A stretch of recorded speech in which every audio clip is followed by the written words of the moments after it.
dia punya 75 tu nanti sebenarnya 65 Kenapa 65?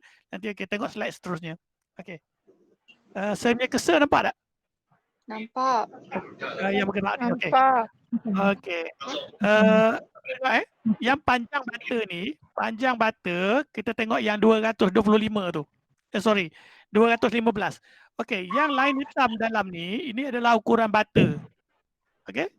Ukuran bata Ukuran bata sebenar panjang dia 215 mm. Okey, 215. Okey. Lebar dia 102.5 mm. Okey. 102.5 mm ni kalau kita darab 2, okey, kita darab 2, kemudian kita campur dengan 10 mm, so dia akan jadi 215 mm, sorry 215, okey. Kemudian tinggi dia, okey. Tinggi bata ni yang ni 65 ni. Ni 65 mm tinggi bata. Okey, 65. Apa yang jadi 112.5 ni adalah ukuran bata ni nanti kita campur dengan mortar dekat tepi ni. Okay, bila campur dengan mortar 102 mm tadi akan jadi 112.5 mm. Panjang pun sama, daripada 215 tadi akan jadi 225 mm.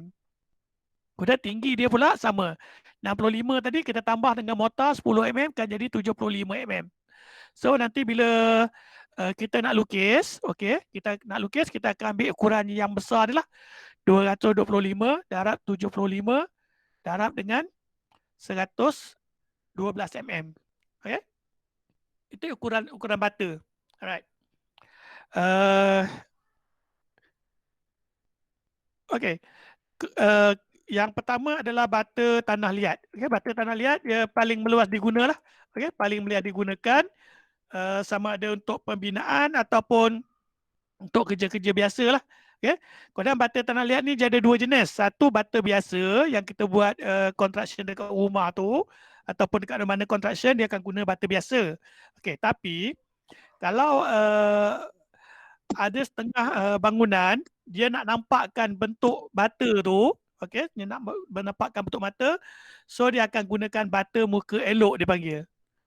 Okay, bata muka elok. So bila kita guna bata muka elok ni nanti dia tak payah plaster lah.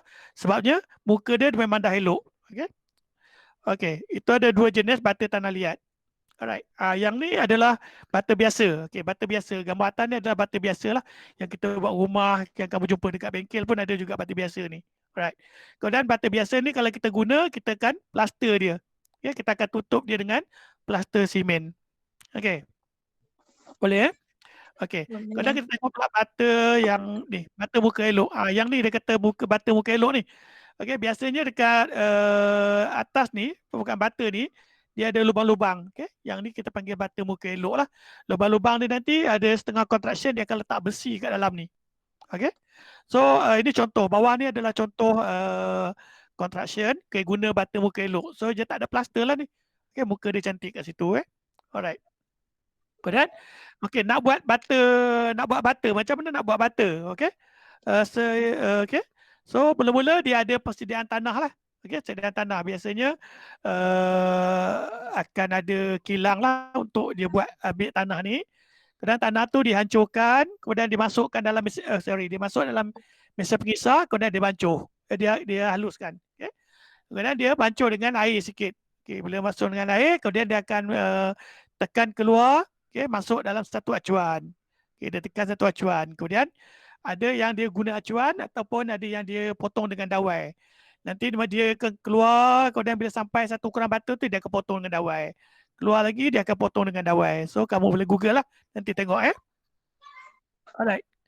Okay, lepas dia keluar dengan dawai, lepas dia keluar tadi dia dah hancurkan, kemudian dia masukkan air, kemudian dia gaul. Okay, kemudian ada dua kaedah lah nak buat bata. Satu tadi saya cakap bata potong dawai. Dia tolak dengan dia masukkan dalam mesin, kemudian dia keluarkan, kemudian dia potong dengan dawai. Okay. Kemudian yang kedua dia guna bata tekanan. Bata tekanan ni maksudnya tanah liat tadi dia masuk dalam acuan dia, kemudian dia tekan. Okay. So bata tekanan ni lebih mampat dan saiznya lebih seragam. Okay. Sebab dia memang tekan betul-betul lah dalam dia punya acuan bata tu. Alright. Kemudian lepas pada dia dah masukkan dalam acuan, dia dah tekan ataupun dia dah potong, dia akan buat proses pengeringan. Okey. So butter yang tadi tu yang dah siap dia adalah acuan tadi tu dia akan keringkan. Biasanya dia buat dalam pondok lah. Okey, dalam pondok ataupun dia biarkan dekat luar. Okey. Ataupun ada setengah dia keringkan dengan steam, dia masukkan dalam satu oven lah. Okey, oven. Kemudian dia butter tu disusun jarak dia 50 mm antara satu sama lain. Tengok ukuran dia. So dia ada jarak lah. Antara satu butter dengan satu butter tu ada jarak. Okay? Supaya nanti semua boleh masuk lah. Semua angin boleh masuk dalam boleh beredar lah dalam butter tu. Okay? Kemudian biasanya dia jemur 5 ke 7 hari lah. Okay? Untuk butter ni dia akan jemur 5 hingga 7 hari bergantung pada cuaca dan juga susunannya. Kalau dia susun rapat, mungkin dia akan ambil masa 7 sampai 7 hari. Tapi kalau dia ambil di jarak-jarakkan sikit, okey, dia akan ambil masa 5 hari. Kemudian cuaca juga, okey, kalau katakan musim tu musim hujan, so dia akan ambil masa panjang lah sikit. Okay? Kalau dalam bulan 11, bulan 12 kan selalu hujan, so dia akan ambil masa panjang sikit untuk kering. Okay?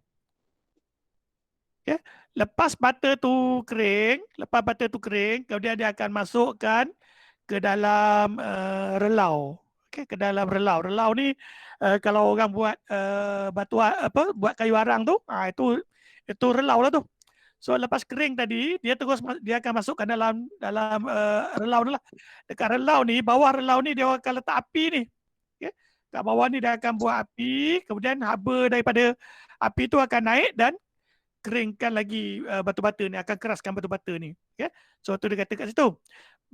Kalau dah masuk relau, batu-bata akan menjadi keras. Okay? Biasanya proses nak masukkan butter, nak keringkan dia, nak bakar dia, nak sejuk dia dan mengeluarkan tu dia akan ambil masa selama 2 minggu. Okay? So mula-mula kena masukkan butter, kemudian dia keringkan butter tadi, kemudian dia bakar. Lepas bakar, dia tak boleh terus keluar. Dia kena biar sejuk dulu dalam relau tu.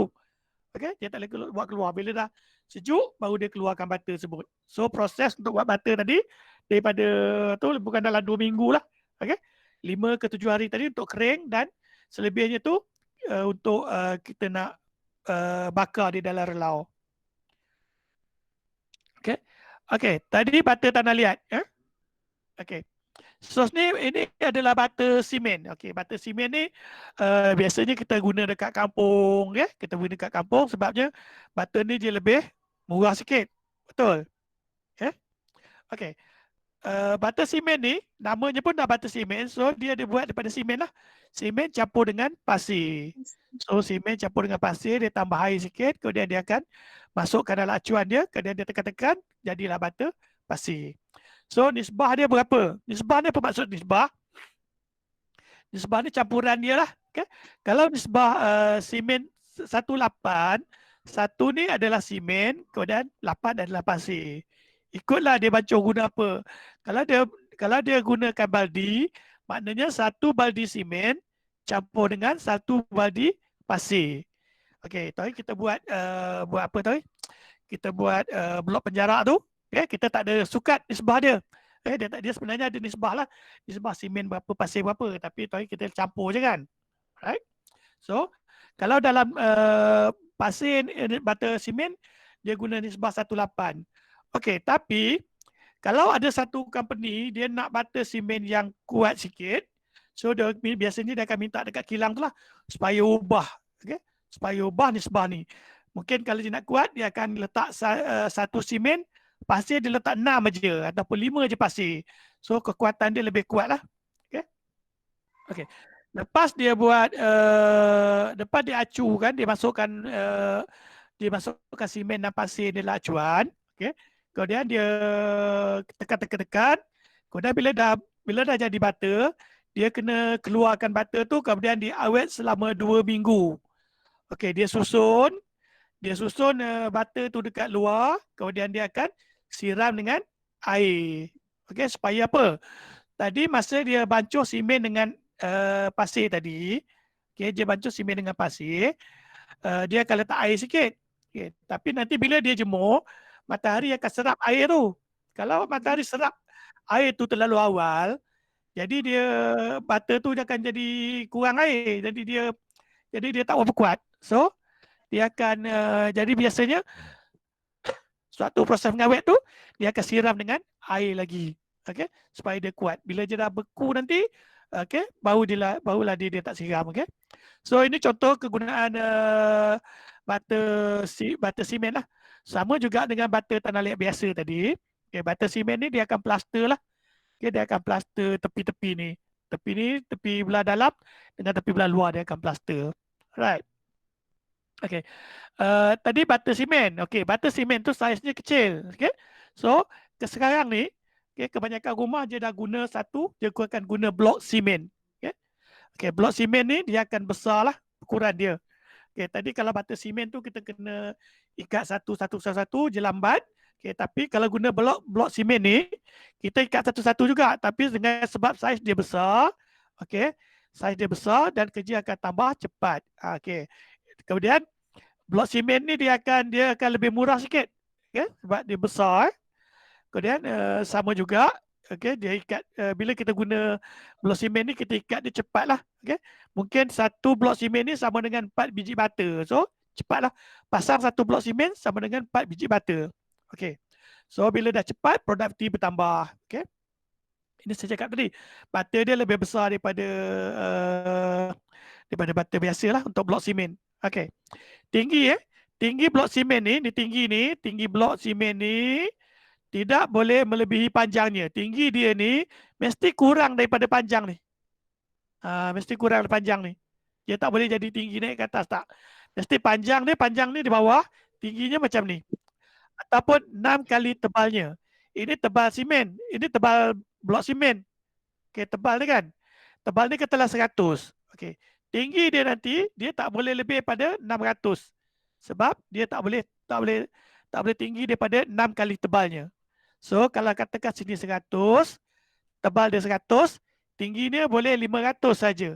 Dia tak boleh jadi 600, dia tak boleh jadi 700 sebab dia lebih lebar. Okay. Ini blok simen. Okay. Blok simen kita biasa jumpa di luar lah. Okay. Okay, blok simen pula. Okay, blok simen yang tadi tu. Okay, blok simen tadi ada 3 jenis. Okay. Okay. Okay. Satu dipanggil blok ringan. Okay. Satu dipanggil blok ringan. Blok ringan ni nanti bila kita angkat dia ringan lah. Okay. Kemudian satu lagi blok padat. Blok padat ni dia blok simen ni buat pada simen juga. So blok simen nanti dengan blok simen tu nanti dia akan jadi padat. Okay. Dia akan terbanyakkan simen, dia akan kurangkan pasir, kemudian dia tekan bagi padat. Okay. Kemudian satu lagi blok yang tadi tu, blok yang ni, okay, blok yang ni dia ada yang konkrit berongga dipanggil, konkrit berongga. Dekat dalam dia tu macam ada rongga lah, okay, macam ada rongga. Baik, kita next. Okay, yang ni blok padu. Okay, blok padu maksudnya dalam semua blok ni, dalam blok padu ni semua simen. Okay, simen dengan pasir tadi. Okay, okay, semua simen dengan pasir. So ini ukuran dia lah. Biasanya dekat sini dia buat lurah ni. Okay, okay, kalau yang baik dia akan buat lurah. Okay. So blok padu. Blok padu ni maksudnya semua dia padat lah. Okay. Okay. Yang kedua, blok berongga. Okay, dia ada dua tau. Satu blok berongga, satu blok sel. Okay, blok berongga ni, okay, dia ada lubang dekat tengah ni. Dia nampak ada lubang kat tengah ni. Kemudian lubang ni dia tembus. Okay, lubang ni tembus. Okay, kalau kamu jumpa batu ya? Kat bengkel ada. Dekat bengkel ada yang dekat tepi yang kamu nampak tepi tu dia ada macam gelugur tu kan.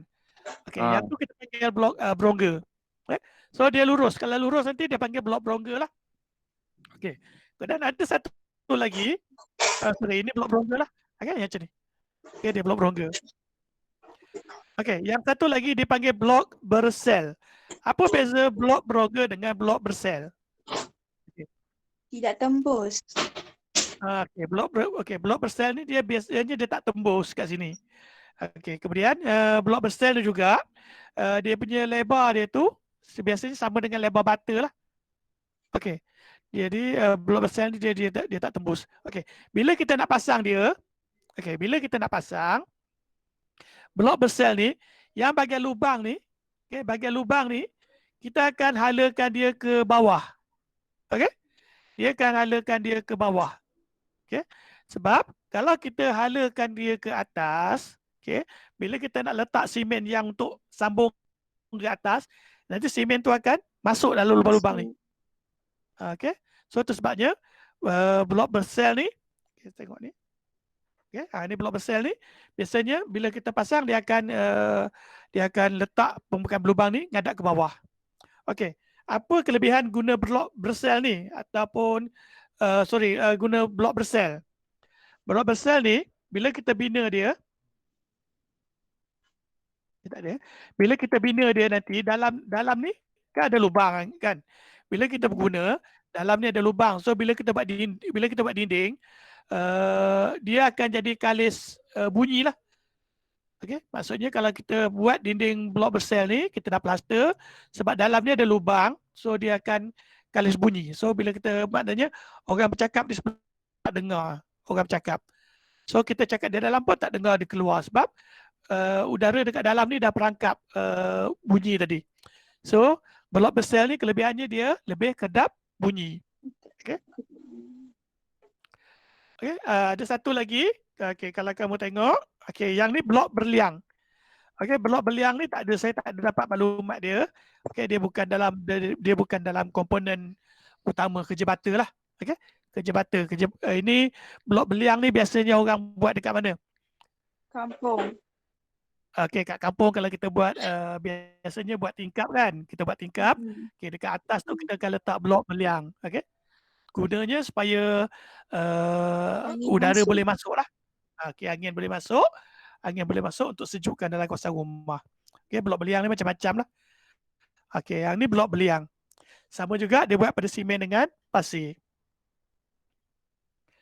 Okey.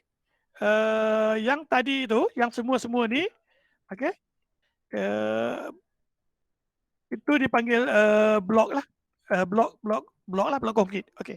Kemudian kita tengok pula, okey, yang ni kita tengok blok konkrit ringan. Okey. Yang tadi ni, okey. Okey, yang ni. Sorry, atas lagi. Okey, yang ni. Blok padu ni dia ada 3 jenis. Satu dia blok ringan, satu blok padat, dan satu lagi blok berongga kan. Blok padu lah. Blok lain tak ada. Blok padu saja. Blok bersel semua tu tak ada. Okay. So blok padu ni dia buat ada tiga kaedah pula ataupun 3 jenis. Okey. Okey, kita tengok yang pertama dia panggil blok konkrit ringan. Okey. Blok padu tadi diperbuat daripada bahan ringan lah. Tanah ataupun syal. Syal ni sedia bahan lah. Okay.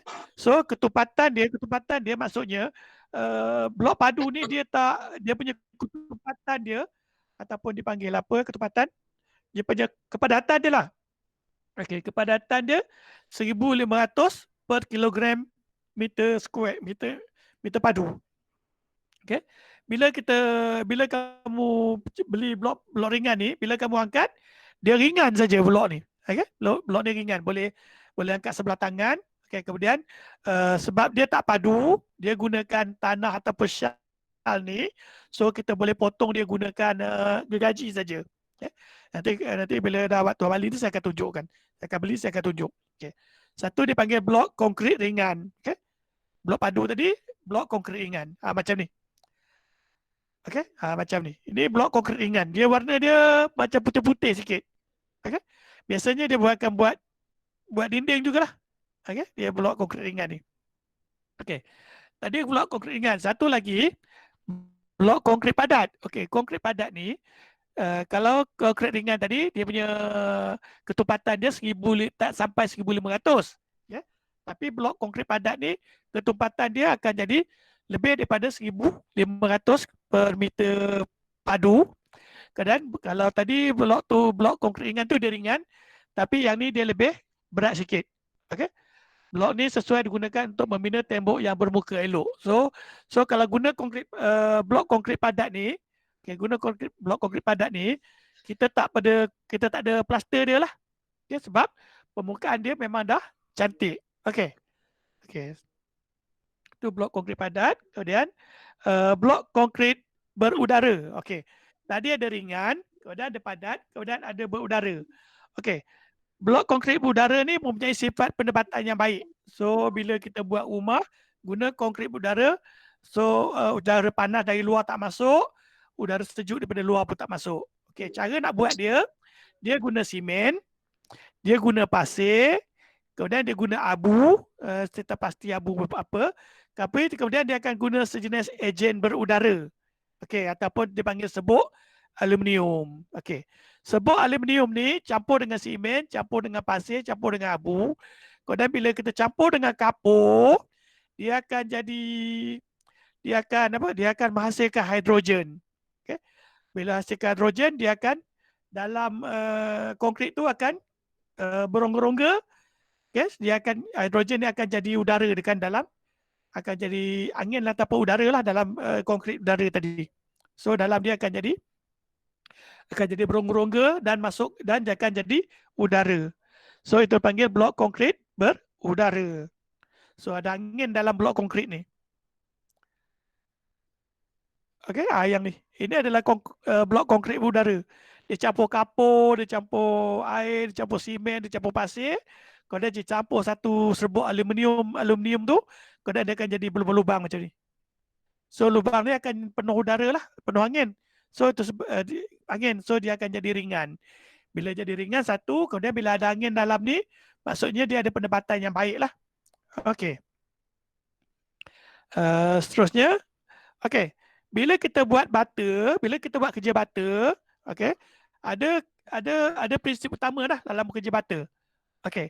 Bila kita ikat bata, ada prinsip utama dalam ikat bata. Okey, yang pertama prinsipnya, bila kita buat bata, kita akan perlu buatkan lap. Lap ni ataupun lekap lah. Lekap, suku bata ataupun setengah bata. Okey.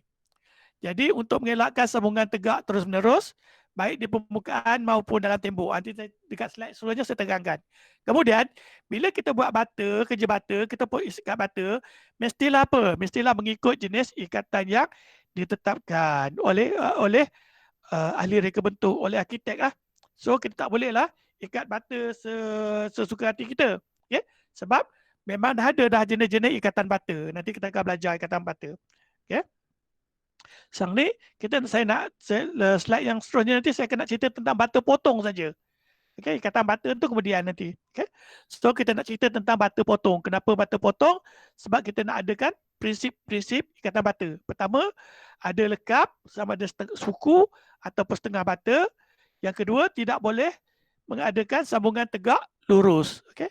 So dalam ikatan bata tak boleh ada tegak lurus. Bila ada tegak lurus, tembok akan fail lah, akan gagal.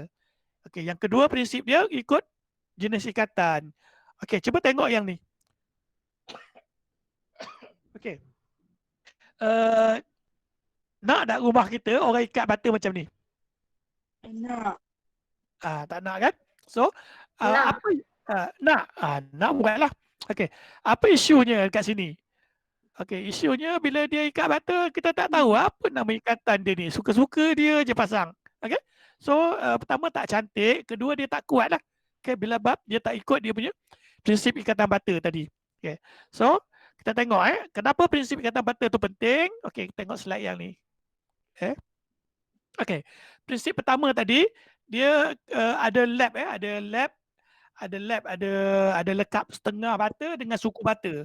Yang tu prinsip utama tadi, suku bata, lap dia suku bata dan lap setengah bata supaya kita nak dapatkan kekuatan dan kestabilan tembok.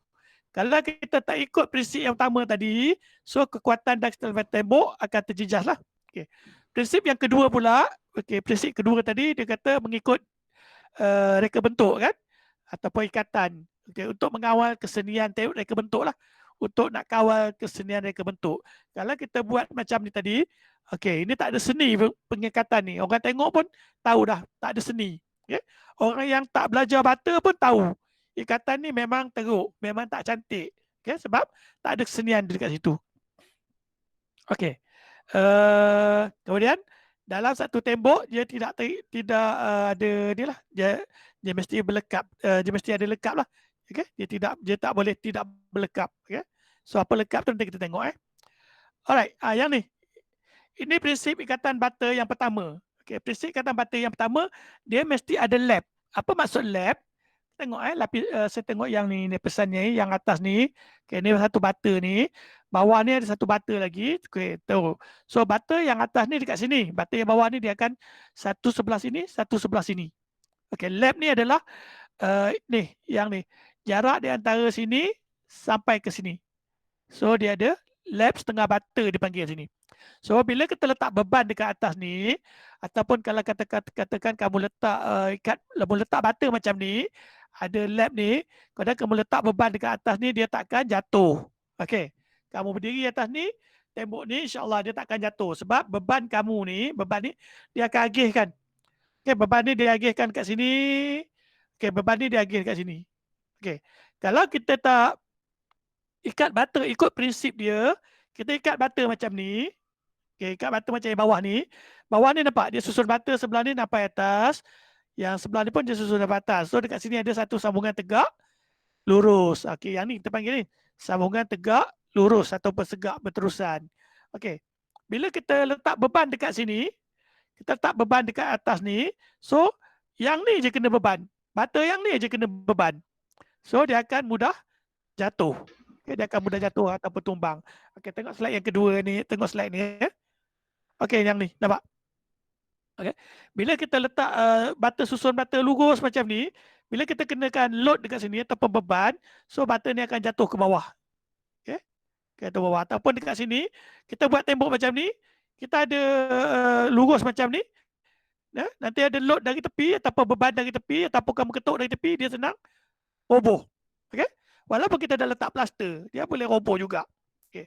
Tapi kalau kita ikut prinsip tadi, bila kita letak beban ke atas, so beban tu akan diagihkan. Right. Ya. Itu maksudnya tadi prinsip ikatan bata. Kita ada lap, kadang kita nak elakkan garisan lurus, kemudian untuk ada kesenian dia. Ada bentuk dia yang cantik. Alright. Okey. Prinsip ikatan bata lagi ya. Tebal tembok biasanya disebut mengikut saiz bata. Okey. Tebal tembok biasanya mengikut saiz bata. Atau orang tanya, berapa tebal tembok ni? Okey, kita tengok saiz bata. Okey, contohnya tembok bata yang tebalnya sama dengan lebar bata dikenali sebagai tembok setengah bata. Manakala tembok yang tebalnya sama dengan panjang bata dikenali sebagai satu bata. Okey, tengok slide ni. Okey, tengok bata yang ni tadi lebar ataupun lebar kan? Okey, lebar ni, lebar bata ni. Okey, ini ujung yang ni dipanggil satu bata lah. Ujung ni satu bata, jarak daripada tepi sampai ni satu bata. Kalau dari sini setengah bata. So tembok setengah bata ni, bila kita susun macam ni, bila kita susun dia begitu, so yang ni dipanggil tembok setengah bata. Okey, sebabnya kita bata dia jadi tembok setengah bata. Okey, tembok satu bata pula macam ni. Bata yang sama tadi, kita susun dia macam ni. Okay, susun dia macam ni. So, tebal tembok ni dipanggil tebal tembok satu bata. Dia tak panggil lah tebal tembok ni 112 mm ke 225 mm ke, tak ada. Dia akan panggil tembok satu bata ataupun tembok setengah bata. Kalau tembok setengah bata ni, kalau dekat sini, kita letak pula lagi setengah bata, dia akan jadi tembok satu setengah bata sebab saiznya dah bertambah. Okay? So dia ikut ni. Kalau macam ni nanti tembok satu bata, kalau macam ni kata section ni biasanya tembok setengah bata. Okay? Biasanya tembok satu bata ni ada banyak jenis lah. Nanti kita akan belajar. Tapi kalau tembok setengah bata ni biasa macam ni lah. Ikatan dia. Macam tu je. Okay? Tapi tembok satu bata ni banyak jenis ikatan. Alright. Okay. Apabila dua bata bertemu, dua tembok bertemu, okey, tembok bertemu macam yang tadi tu, L ni, okey, dia akan bertemu jadi L ke, jadi T ke, jadi apa ke, okey. Bata pengikat mestilah digunakan. Okey, nanti kita tengok apa bata pengikat ni. Kenapa kita guna bata pengikat? Okey. Kadang-kadang kalau kamu pergi bengkel bata tu kan, okey, kamu nampak bata yang dah potong-potong tu kan. Okey, bata potong-potong tu dipanggil bata pengikat lah. Okey, dalam ikatan dipanggil bata pengikat, tapi bila kita buat kita akan panggil bata potong lah. Okey. Bata pengikat atau bata penutup setengah dalam pesan bata digunakan. Okey, bata pengikat tadi ataupun bata potong tadi ataupun bata penutup tadi digunakan untuk mencegah sambungan tegak lurus. Okey, sambungan tegak lurus pada tembok yang bersudut tadi. Dekat tembok sudut tadi kita kena letak satu bata potong ataupun bata penutup ataupun bata pengikat. Tiga-tiga istilah boleh guna untuk elakkan sambungan tegak lurus. Alright, macam ni. Okay. Bila kita buat ikatan macam ni, okay, kamu tengok dekat tepi ni ada satu bata kecil kat sini. Okay. Bata kecil ni adalah bata penuh. Tadi kita potong dua, kita belah dua. So yang ni lah dipanggil bata potong. Bata potong ataupun bata pengikat tadi. So ini ada bata potong lah. Okay. Kalau dalam tembok yang satu lagi tadi, tembok setengah bata, nampak dekat ujung ni. Ini kalau bata yang sebiji penuh macam ni kita panggil dia bata penuh lah. Okey, bata penuh. Yang ni bata penuh. Okey, yang ni bata penuh. Okey, bata penuh pertama, bata penuh kedua. Bata ujung ni dia tak boleh letak bata penuh. Kalau letak bata penuh nanti dia terlebih panjang. Okey, macam ni bawah ni. Okey, bawah ni dia letak satu bata penuh, bata penuh. Yang ni dia letak bata separuh. Okey, bata yang penuh tadi dia potong dua, dia letak separuh kat sini. Okey, barulah tadi dia kata dia tak ada sambungan tegak dekat sini. Okey, sambungan tegak tak ada kat situ sebab kita dah potong dia separuh kat situ. Okey, itu gunanya bata potong. Okey, kita tengok jenis-jenis bata potong pula. Okey, yang ni. Okey, ini kena ingatlah ni Okey, bata kerat setengah. Bila kita potong bata ni, okey, bata setengah bata penuh ni kita potong, yang ni setengah bata sama dengan saiz ni. Okey, kita potong. So kita akan namakan dia bata kerat setengah. Okey, macam ni bata belah kanan ni. So bata ni adalah bata kerat setengah. Kita dah potong dia bagi dua. Tengok kalau katakan bata sebiji bata yang ni kita potong dia melintang ni kalau kita potong melintang, kita ingat dia mesti adalah bata kerat. Kita potong sini, potong dia melintang, namanya confirm bata kerat. Okey, itu bata maknanya kalau kita potong setengah, namanya bata kerat setengah. Okey. Yang ni bata kerat 3 suku. Okey. Bila bata penuh tadi, kita potong, kita ambil 3 suku. Kita ambil 3/4, kemudian kita potong dia melintang gitu. So namanya bata kerat 3 suku. Okey, so bata kerat setengah, bata kerat 3 suku. Okey. Kemudian ada satu lagi yang dua bata ni kita potong lurus. Okey, bata yang ketiga ni kita potong dia serong. Okey. Kita potong dia serong. Tadi kita potong dia setengah gini kan. Okay, tapi yang ni kita potong serong. Okey, kita potong serong ni. Bila kita potong serong namanya bata kerat serong. Okey. So ada 3 jenis bata kerat. Bata kerat setengah, bata kerat 3 suku, bata kerat serong dekat sini. Okey, bata kerat serong dekat sini. Alright. So lepas pada bata kerat kita ada pula dia panggil bata penutup. Okey. Tengok apa beza bata kerat dengan bata penutup? Bata kerat tadi kita potong dia begini. Melintang. Bata penutup pula kita potong dia memanjang. Okey, nampak tak beza dia? Satu potong melintang, satu potong memanjang. Nampak. Okey. Bila kita potong memanjang, semua bata yang bila kita potong memanjang nanti kita panggil dia bata penutup. Okey. Okey, kalau kita potong setengah nanti bata penutup setengah lah. Tapi kalau kita potong lain nanti ada cara lain lah. Okey, yang ni kita panggil dia bata penutup. Bata penutup. Kalau setengah, bata penutup setengah. So yang ni bata penutup setengah sebab kita potong setengah. Okey. Right. Bila kita potong dia macam ni. Okey, bila kita potong dia bila kita potong dia serong, okey, so kita panggil dia bata penutup 3 suku pula. Okey, bata penutup 3 suku. Apa gunanya bata penutup 3 suku ni? Okey, bila kita nak buat L macam ni kan? Kita nak buat L macam ni, so kita letaklah bata penutup 3 suku ni kat sini. Okey? Bata penutup 3 suku. Okey, kita tengok lagi dekat kegunaan dia macam ni. Oh, sorry. Mana? Okey, ni bata penutup 3 suku. Okey? Bila kita buat tembok macam ni, kita buat tembok bata macam ni, kemudian dekat sini ada kita kena letak bata penutup 3 suku lah. Kalau tidak nanti dia akan ada sambungan lurus. So kita nak elakkan sambungan lurus, kita akan letak bata penutup 3 suku dekat situ. Okey? Macam tu. Ini kegunaan bata penutup 3 suku. Baik. Ada juga bata yang dia potong macam ni. Okay? Dekat sini setengah bata, dekat sini penuh. So dia potong serong ni. Okay? Yang ni bevel closer. Bata potong serong maksudnya. Okay? Bahasa Melayu saya tak jumpa. So dia akan letak macam ni lah. So satu bata ni, satu bata sini. Saya panggil pivot closer. Yang ni kita jangan guna. Tapi kalau yang ni memang selalu kita guna. Okay? Baik. Ini bevel closer lah. Okay? Kemudian, okay. Habis tentang bata potong. Patutnya kita ajar bahagian bata dulu. Okay, tak apalah. Okay. Dalam sebiji bata, dia ada bahagian-bahagian dia pula. Okey, ada bahagian-bahagian dia. Okey.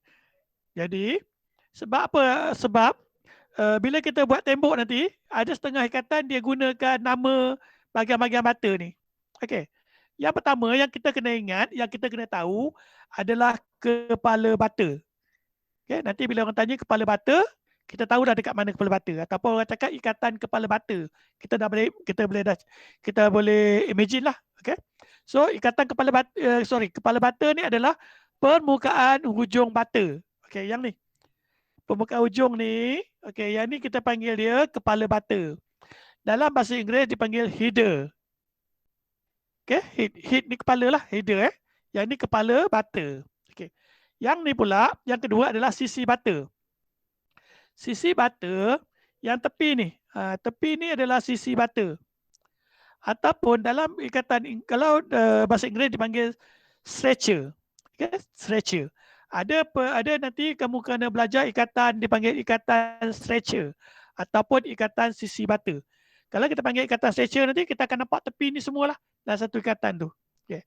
So ada dua Satu kepala bata, satu sisi bata. Ekor bata tak ada. Kalau kita kata ini kepala bata, belakang ni pun still kepala bata juga. Okay, tak ada ekor bata. Kalau katakan ini sisi bata, yang belakang ni pun sisi bata. Okay. Yang atas ni, dulu-dulu orang buat bata dekat dalam ni dia buat longkang sikit. Okay, dia biasa buat longkang sikit. Tapi orang sekarang dia tak buat dah itu benda tu. Tapi istilah ni kita still guna juga. Okay. Okay. Kalau ini tadi kepala, ini sisi bata. Yang ni kita panggil dia kekatak ataupun frog. Okay, memang dalam istilah bahasa Inggeris ni krok. Memang dia panggil frog lah. Okay. So dekat atas ni, okay, dia panggil frog lah. Okay, ada lubang kat situ. Tu frog. Ataupun dia panggil kekatak ataupun lubang. Okay. So ada tiga bahagian utama lah. Kepala bata, sisi bata, frog. Ini basic lah. Okay, semua orang kena ingat, kena tahu lah. Okay. Kemudian tepi bata tadi dia ada satu, dia panggil apa? Iris ke aris? Okay, sebab ini bahasa Inggeris ni, iris lah. Okay, tepi ni semua ni, segi bata ni, okay, segi bata ni semua dipanggil iris ataupun segi bata. Iaitu tepi penjuru bata. Tepi-tepi ni semua ni, okay, yang ni adalah iris, okay, ataupun tepi penjuru bata. Okay. Nanti kalau ikatan bata, iris yang lapisan yang ni dengan lapisan yang lain tu mesti sama lah. Okay? Sama. Bergantung pada ikatan. Okay? Kemudian, sambungan data. Okay. Bata ni disambung secara mendata atau mengufuk. Okay? Macam ni. Jadi sambungan data lah kita panggil. Bata tu kita letak dia dalam keadaan bata biasa. So, dia panggil sambungan data. Okay? Yang ni sambungan data. Ada juga sambungan tegak. Okay, tengok Okay, yang ni sambungan tegak. Okay, susunan bata yang diikat secara menegak. So kita susun bata tu menegak. Okay, susun tegak bata tu. Ada projek lah, ada projek yang kita akan cuba guna bata tegak ni. So ini bata tegak. Dekat mana biasanya kita guna susunan bata menegak? Okay, kita tengok dekat sini. Oh, tak ada gambar dia. Okay. Kata bata tegak tu biasanya kalau rumah yang guna dinding bata muka elok tu, okay, dekat atas bahagian tingkap tu dia akan letak bata tegak lah supaya dia cantik sikit. Okay, dia tak ikat bata macam biasa. Okay, dekat atas tingkap tu dia akan letak bata menegak sikit. Okay, baik. Okay. Istilah dalam kerja bata lagi, yang ni dipanggil sambungan tindih. Sambungan tindih dalam bahasa Inggeris dipanggil lap. Kata apa? Ataupun lap lah. Lap biasa kalau saya guna istilah saya guna lap lah. Okay? Sebab sambungan tindih. Payah nak sebut ni sambungan tindih. Okay? Dua perkataan. Biasanya akan guna lap. Lap ni apa? Lap ni adalah jarak mendata bagi tindihan bata sebelah atas dan sebelah bawah. Okay? Jarak mendata bagi tindihan bata. Okay. Bata bawah kita pasang ini. Okey. Pasang. Bata atas kita pasang dekat sini. Dekat atas dia bata pertama ni. So tempat dia berjumpa ni, tindihan ni, yang ni lah dipanggil sambungan tindih ni. Okay, sambungan tindih. Ataupun lap. Lap dia. Lap dia macam kalau ikatan yang atas ni setengah bata lah. Okey. Okey, macam ni. Okey. Bata yang atas ni jumpa dengan bata bawah ni. Yang bata yang ni dia kan setengah bata. Yang ni dipanggil lap ataupun sambungan tindih. Okey. Biasanya setengah bata ataupun suku bata. Tengok yang bawah ni. Yang bawah ni bila dia buat ikatan macam ni, jadi lap yang ni setengah, tapi lap yang lain tu, lap yang ni, okay, lap dekat kesa saya ni, ini dipanggil suku bata. Okay, suku bata. Bata sebiji tu kalau kita potong 2 jadi setengah, kita potong 4 jadi suku. Jadi yang ukuran dia tadi ni, yang ni dipanggil suku bata, 1/4 bata. Ini lap dia. Okay, lap dia suku bata. So ni sikit je lah lap dia. Okay. Compare dengan yang atas ni, lap atas ni adalah setengah bata. So itu dia panggil sambungan tindih ataupun lap. Okay. Coin ataupun penjuru. Okay, penjuru ni senang je lah. Bila kita berikat bata ada penjuru, tepi ni dipanggil penjuru lah. Okay, tepi. Setiap tepi ni dipanggil penjuru. So bila kita buat ketam bata dekat penjuru ni, kita pastikan dia bersudut 90 darjah. Okay, sudut 90 darjah. So guna siku lah untuk dapatkan sudut 90 darjah. So yang ni dipanggil penjuru. Okay. Yang ni dipanggil satu lagi istilah, dia panggil hujung terhenti. Okay. Bila kita buat tembok, hujung ni, lapisan pertama dengan lapisan atas tu, kalau dia sama tegak, okay, dipanggil hujung terhenti. Ada tak gambar hujung terhenti? Oh, sorry. Okay. Ini, kalau yang ni dipanggil hujung terhenti lah ni. Sebenarnya dekat hujung ni, dia terus berhenti. Tak ada lagi apa-apa sambungan dekat hujung ni. So, dipanggil hujung terhenti. Yang bawah ni pun sama, hujung terhenti. Okay. Kalau yang ni, yang hujung ni nampak, dia ni, yang ni bukan hujung terhenti. Sebab, dia ada macam gigi kat sini kan. Okay, ada macam gigi sini. Yang ni dipanggil tooting. Tooting ataupun bergerigi. Okay, nanti kita tengok yang bergerigi pula. Okay, so hujung terhenti ni, dia stop kat situ je. Okay. Okay. Yang ni pula hujung bergerigi. Nampak? Dia ada macam gigi lah kat sini. Dia tak habiskan. Okay. Dia buat hujung bergerigi. So kenapa dia buat hujung gerigi? Okay, dia bukan untuk seni ke apa, tapi sebab kalau kita nak buat tembok yang panjang, contoh tembok panjang, kita tak naklah sekali buat tembok tu daripada hujung A sampai hujung B tu kita ikat bata. Mungkin kita nak buat tembok tu buat separuh aja dulu. Hari ni kita buat separuh, besok kita buat separuh. So hari ni kita buatlah daripada A sampai tengah-tengah tu, okay? Tapi dekat ujung yang tengah tu kita tak boleh matikan dia. Kita kena buat ujung bergerigi. Sebab kita nak mudahkan kerja penyambungan dia. Kalau hari ni kita buat macam ni, besok kita nak sambung, so kita masuk dalam bata kat sini. So kita slotkan bata dekat sini. Kemudian kita terus sambung. Okay? So apa guna kita buat hujung bergerigi? Untuk memudahkan kerja penyambungan. So bila kita buat macam ni, kita nak sambung besok senang. Kita sambung aja dekat ujung ni. Okay? Kalau kita buat dah tembok terhenti, tembok lurus tu, bila kita sambung, dia akan jadi sambungan tegak lurus lah. Okay? Baik. So ada dua, satu hujung terhenti, satu hujung gerigi. Okay, ada satu lagi saya terlupa. Saya tak ada dalam nota ni, sampai saya nak tunjuk je. Hujung bertangga. Ni. Okey. Okay, kan? Tadi hujung ni hujung terhenti. Ini hujung bergerigi. Yang ni hujung bertangga. Nampak? Dia macam tangga. Okey, hujung bertangga ni sama juga macam hujung gerigi lah. Tujuan dia kalau katakan kita nak buat ikatan bata sini. Okey, katalah 6 biji 6 biji bata. Kita tak nak buat 6, kita nak buat 3 dulu. Kemudian kita buat lagi dekat atas je. Kita buat dekat atas jadi dia macam tangga. Dah siap ni baru kita sambung balik dari bawah ni sampai ke ujung ni. Okey. So ada 3 lah. Ujung terhenti, ujung bergerigi, ujung bertangga. Okay. Okay. So senang je. Kalau ujung berhenti ni lah. Kalau bergerigi ni bergerigi, kalau tangga. So itu je lah. Kalau keluar soalan ke apa ke. Okay. So ini tadi bergerigi. Okay. Ini pepara. Pepara yang tadi saya cakap tadi, ikatan tegak tu, yang ni. Ini katakan bukaan pintu ataupun tingkap. So bata yang atas tu dia letak tegak macam ni. Okay, tegak. Dia gunakan ikatan tegak, tapi nama dia pepara lah. Okay, nampak? Di atas kerangka, contohnya ikatan bata di atas kerangka pintu atau tiang. Okay, ada setengah dekat tiang pun dia buat macam ni juga. Okay. Okay, itu je lah tentang bata. Okay, kemudian sekarang ni kita nak pilih bata. Kita pergi dekat kedai, kita nak buat rumah, kita nak pilih bata macam mana? Apa kriteria dia? Okay, apa kata nak buat? Kalau kita kata contoh kita nak buat dinding rumah dekat dapur, kita nak guna bata apa? Takkan kita nak guna bata muka elok sebab dapur je pun. Okay, tapi kalau kita nak buat pintu dekat pagar contohnya. Okay, pagar kita belilah yang elok sikit. Okay, kita beli yang elok sikit sebab kita nak nampakkan muka bata tu. So kita buatlah, kita belilah bata muka elok. Okay, so kriteria pemilihan bata. Kalau kita nak beli bata, apa yang ataupun kita nak buat rumah, kita nak guna bata apa? Okay, so macam pertama sekali, kita tengok ketersediaan bahan di pasaran. Okay. Kita nak buat rumah, okay, nak beli bata, kita tengok ada tak bata tu dekat pasaran.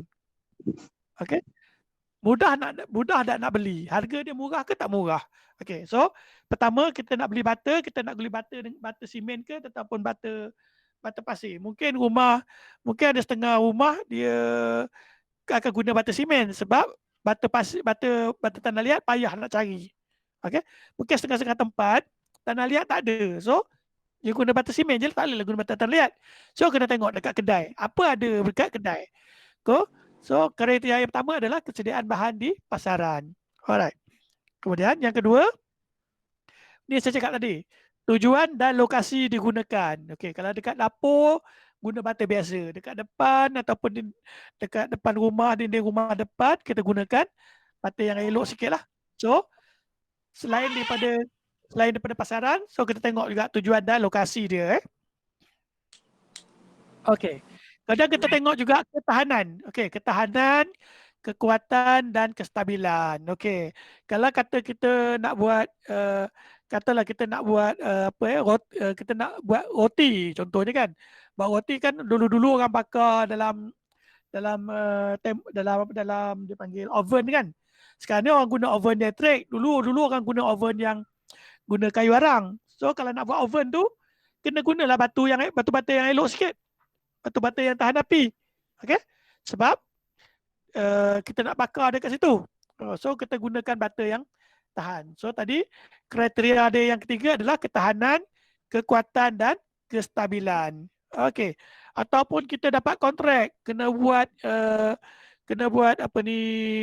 tembok dekat X-ray punya dinding. Okay. So kena carilah bata yang boleh tahan X-ray. Okay. Dia macam tu. So bergantung pada ketahanan, kekuatan dan kestabilan. Okey. Yang kedua ataupun seterusnya yang keempat adalah penampilan. Okey, batu tu. Kita nak tengok bata dia sekata, rata. Okey. Kalau bata tu sekata, rata dia katanya akan lebih menarik. So contoh tadilah kalau kita nak buat dinding yang cantik, kita belilah bata yang cantik. So itu sebabnya itu yang kriteria dia lah. Kalau kita nak dinding cantik, kita beli bata cantik. Kalau kita nak buat dinding biasa-biasa, nak plaster, kita beli bata tanah liat biasa ataupun kita beli bata simen. Okey. Itu kriteria dia. Kemudian ekonomi lah. Okey, ekonomi. Kalau kita rasa kita mula-mula kita cadang nak buat rumah depan ni, nak buat letak bata cantik. Tapi bajet tak ada. So kita gunalah bata biasa balik. Okey, bata biasa. Sebab faktornya ekonomi juga lah, faktor cost. Okay? So ada 5 faktor pemilihan butter. Dan yang ni akhir untuk hari ni. Okay. Kita beli butter, kita nak tahu butter tu cantik ke tak cantik, elok ke tak elok. Okay, macam mana? Okay. Macam mana kita nak tahu butter tu baik ke tak baik, elok ke tak elok. Okay. Biasanya dari segi kos lah, kalau kos tu mahal, biasanya butter tu elok lah. Okay, tapi dari segi, kalau kita nak check kita nak check butter tu baik ke tak baik, kadang-kadang kita beli butter mahal, butter muka elok, tapi bila sampai muka dia cantik, tapi bila kita check dia tak apa cantik, rupanya luar je cantik, dalamnya tak cantik. Jadi kita tengok So ciri-ciri butter yang baik. Okey, bunyi yang nyaring apabila diketuk dengan sudik butter ataupun keluli. Batu butter tu kalau kita ambil sudik butter ataupun kita ambil keluli ataupun kita ambil besi, kita ketuk dia. Okey, ataupun 2 biji butter tu kita lagakan dia. Kita lagakan dia butter tu sama-sama butter, bunyinya akan jadi nyaring. Nyaring tu bunyi ting ting ting gitulah Dia tak ada bunyi, dia tak kedap. So bunyinya nyaring. No.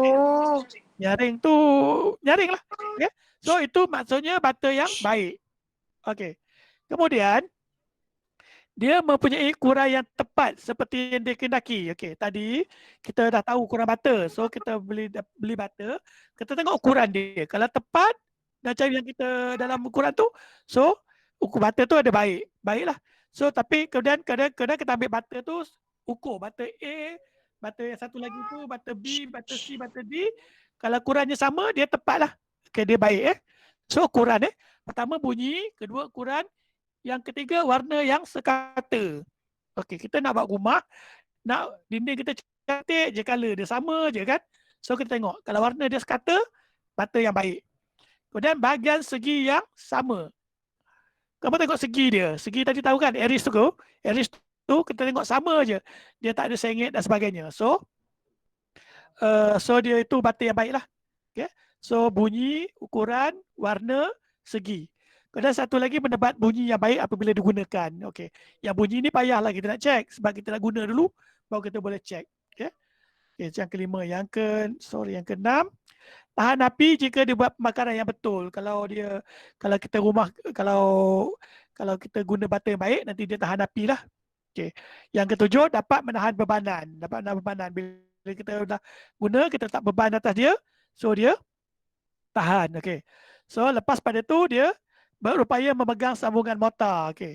Bila kita letak simen, dia tahan lah simen tu, lekat lah dekat butter tu.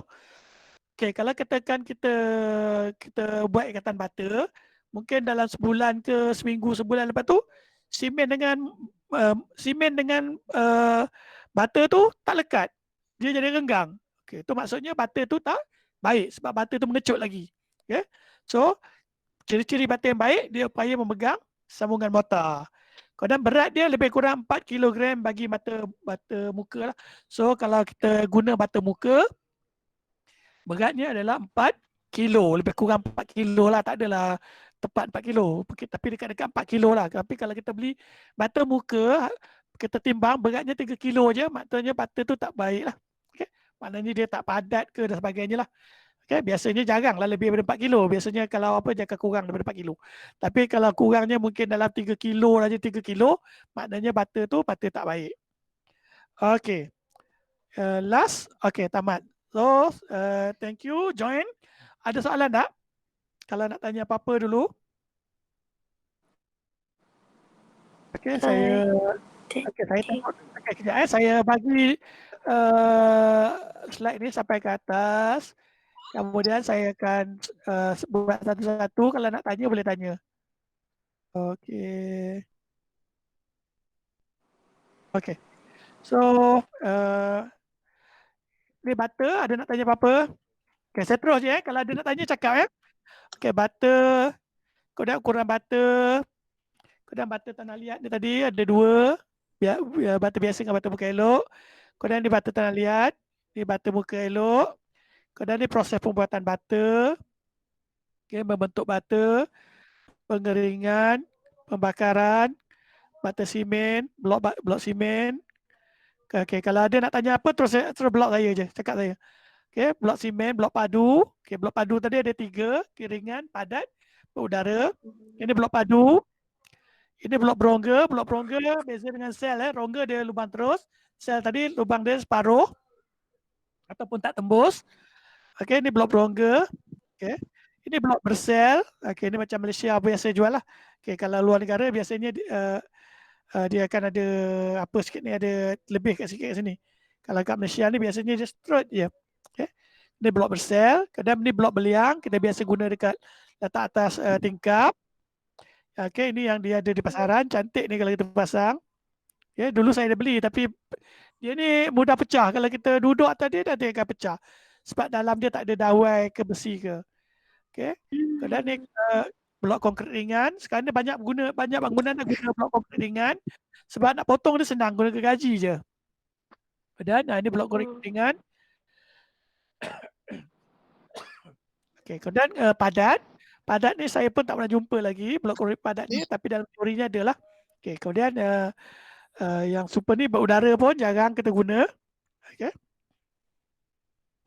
Konkrit berudara. Ni konkrit berudara. Okay. Kita jangan guna sebab kita iklim kita hujan panas sepanjang tahun. Tapi kalau di negara barat, dia ada 4 musim. Ada musim panas, musim sejuk dan sebagainya.